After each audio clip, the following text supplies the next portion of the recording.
Hello everyone, कैसे हैं आप सभी लोग। आशा करते हैं कि अच्छे होंगे। अभी हम करने वाले एक्सरसाइज 6.3 का क्वेश्चन नंबर 5। इसके पहले के जितने भी सवाल हैं हम लोगों ने कर लिया है। चलिए क्वेश्चन को पढ़ते हैं, समझते हैं, हल करते हैं। अगर वीडियो समझ में आए तो चैनल को सब्सक्राइब जरूर कीजिएगा, वीडियो को लाइक जरूर कीजिएगा। त्रिभुज पी क्यू आर की भुजाओं पी आर और क्यू आर पर क्रमशः बिंदु एस और टी इस प्रकार स्थित है कि कोण P इज इक्वल टू कोण आर टी एस है। दर्शाइए कि त्रिभुज आर पी क्यू समरूप त्रिभुज आर टी एस है। तो सबसे पहले हम यहाँ पर एक त्रिभुज बनाते हैं पी क्यू आर, त्रिभुज पी क्यू आर। तो यहाँ पर मैंने एक त्रिभुज बना लिया,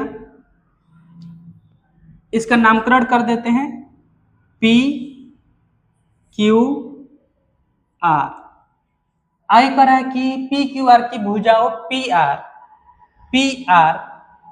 पर पी आर और क्यू आर, पी आर पर एस है, पी आर पर यहाँ पर मान लेते हैं कि एस है और क्यू आर पर टी है, क्यू आर पर टी है और इस प्रकार स्थित है। तो इसको मिला देते हैं। इस प्रकार स्थित है कि कोण P ये रहा कोण P जो है कोण आरटीएस यानी ये वाला कोण बराबर है, इसको भी 1 मान लीजिए, इसको भी 1 मान लीजिए, यानी कि यह दोनों क्या है, बराबर है। तो चलिए इसको हमें प्रूफ करना है कि आर पी क्यू यानी कि बड़ा वाला त्रिभुज समरूप आर टी एस, बड़ा वाला त्रिभुज और छोटा वाला त्रिभुज जो है वह समरूप है, हमें यह दर्शाना है। देखिए कैसे दर्शाएंगे, यहाँ पर लिखते हैं हल। तो सबसे पहले जो दिया है वो लिख लेते हैं। तो यहाँ पर दिया है,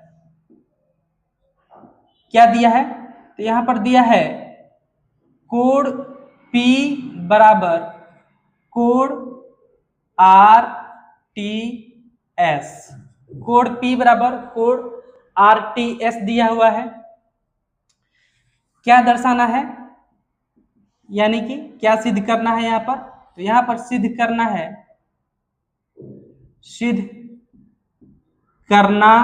है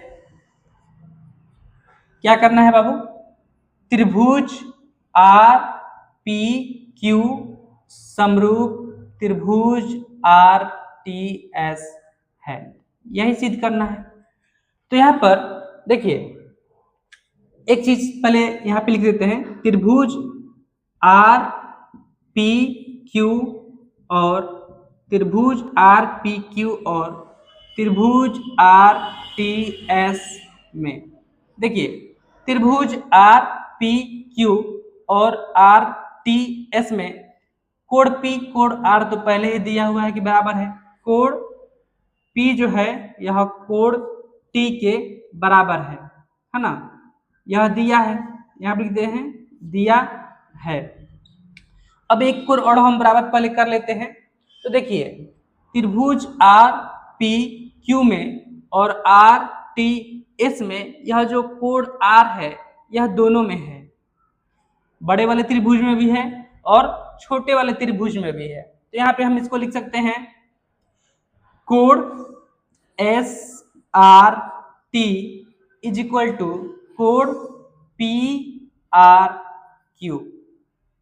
कैसा त्रिभुज है, दोनों में है, तो यह क्या है, उभयनिष्ठ है। इसको यहाँ पे लिख देते हैं उभयनिष्ठ, क्योंकि दोनों में है और जो दोनों में होता है उसको हम क्या बोलते हैं, उभयनिष्ठ बोलते हैं। अब एक बात ध्यान रखिए, जैसे कि अगर कोई त्रिभुज है, अगर कोई दो त्रिभुज है, ठीक है, अगर इस दोनों त्रिभुज में अगर ये वाला कोण है 70 डिग्री का और ये वाला कोण है आपका 100 डिग्री का, 100 डिग्री का तो नहीं होगा, इसको मान लेते हैं कि यह 60 डिग्री का है, कितना डिग्री का है, 60 डिग्री का।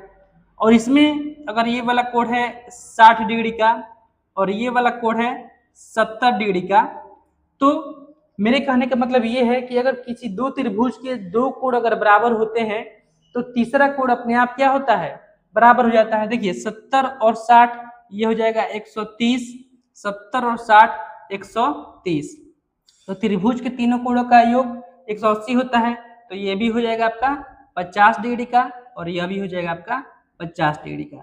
तो अगर त्रिभुज के दो कोण बराबर हो, किसी दो त्रिभुज के दो कोण बराबर हो, तो तीसरा कोण अपने आप क्या होता है, बराबर हो जाता है। तो हम यहाँ पे लिख सकते हैं कि एंगल एंगल एंगल, यानी कि कोण कोण